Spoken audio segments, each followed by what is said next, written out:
Hello every one, welcome to RTOS YouTube channel. நான் உங்கள் கமலேஷ். இந்த வீடியோவில் ரீசெண்டாக டேரக்டர் நிகேஷோட இயக்கத்தில் ஜிவி பிரகாஷ் மமிதாவோட நடிப்பில் ஒரு சூப்பரான ட்ராமா மூவியாக ரிலீஸ் ஆன ரிபிள் மூவியோட ரிவ்யூ தான் பார்க்க போகிறோம். வாங்க மூவியோட ரிவ்யூக்குள்ளே போகலாம்.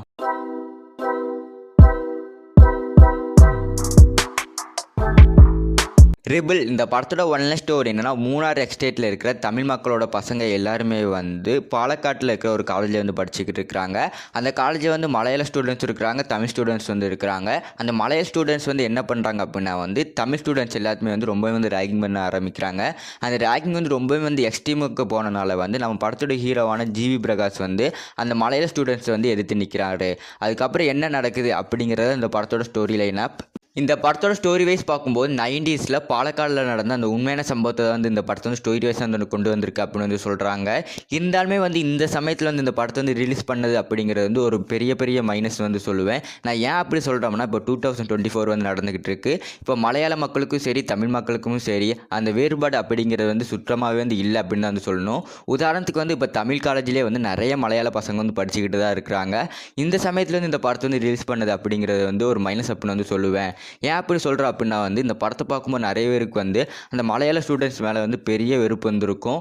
அதனாலேயே இந்த படத்தை பெரிய மைனஸ் அப்படின்னு சொல்லுவேன்.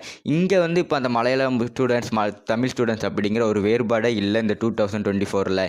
இந்த சமயத்தில் இந்த படத்தை நீங்கள் ரிலீஸ் பண்ணியிருக்கக்கூடாது அப்படின்னு தான் சொல்லுவேன். இந்த படத்தோட ஸ்டோரி வைஸ் பார்க்கும்போது நல்லா சூப்பராகவே பண்ணியிருந்தாங்க. படம் ஃபுல்லுமே நல்லா இன்ட்ரெஸ்டிங்காக கொண்டு போயிருப்பாங்க. எல்லாருமே கண்டிப்பாக போய் எல்லாருமே போய் ட்ரை பண்ண வேண்டிய மூவி அப்படின்னு சொல்லுவேன். இந்த படத்தை நீங்கள் பார்க்குறீங்க அப்படின்னா ஒரு படத்தை படமாக பாருங்கள். ஒரு உண்மையான சம்பவத்தை இந்த படத்தை எடுத்துக்கிறாங்க அப்படிங்கிற ஒரு கணத்தில் பார்க்காதீங்க. அப்படி நீங்கள் பார்த்தீங்க அப்படின்னா இந்த படத்தை பார்த்து முடிச்சதுக்கப்புறம் மலையாள மக்கள் மேலே உங்களுக்கு ரொம்பவுமே வெறுப்பு வர ஆரம்பிச்சிடும். அதனால் இந்த படத்தை கதையாக பாருங்கள்.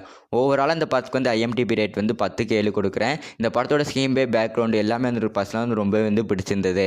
ஜிவி பிரகாஷ் நல்லா சூப்பராக ஆக்டிங் பண்ணியிருந்தாங்க. ஜிவி பிரகாஷ் ஃபேன்ஸ் கண்டிப்பாக போய் ட்ரை பண்ணி பார்த்துருங்க. இந்த வீடியோ பிடிச்சிருந்தா லைக் பண்ணிடுங்க. இந்த மாதிரியான இன்ட்ரெஸ்டிங்கான மூவி ரிவ்யூ பார்க்கறதுக்கு மறக்காமல் சைடில் தெரிந்த வீடியோ கிளிக் பண்ணி பாருங்கள். நான் உங்களை அங்கே சந்திக்கிறேன்.